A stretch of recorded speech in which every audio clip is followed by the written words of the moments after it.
Alright, so last night I had to stop my print because the supports are falling off, so we're gonna redo this again, but this time we're gonna bring a little secret weapon.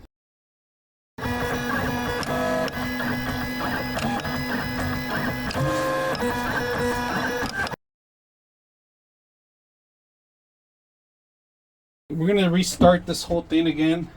This time I got myself glue. It's called 3D printing adhesive. That's pretty much what it is. All right, so we're gonna try this thing.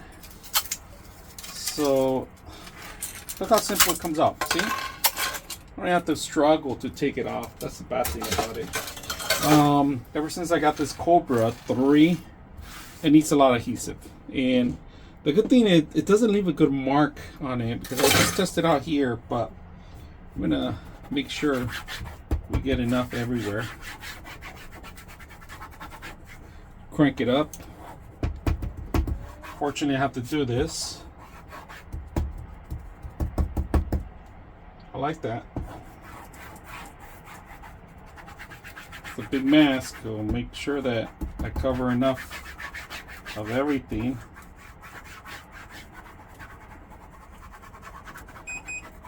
Alright, it's ready to print.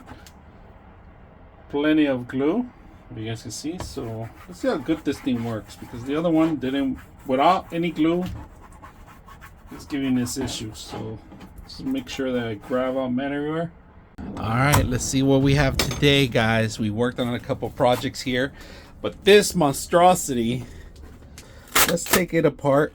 And you know, I added glue, so with the glue it actually came out really good. You can't tell anything in here. It actually dissolved or evaporated. So it's not like the old glue where it used to leave like streaks and stuff like that. Now this one, in the supports, came out pretty good. I mean, they're not sticky or anything. I like them. I like the glue. So if you're gonna need something like this, this is actually a pretty good way. And look at, I didn't use that much at all. So I might end up buying a couple more. Instead of glue sticks, I'm gonna buy this. This is made just for that. So very simple, out of the box. Hope you guys enjoyed the video.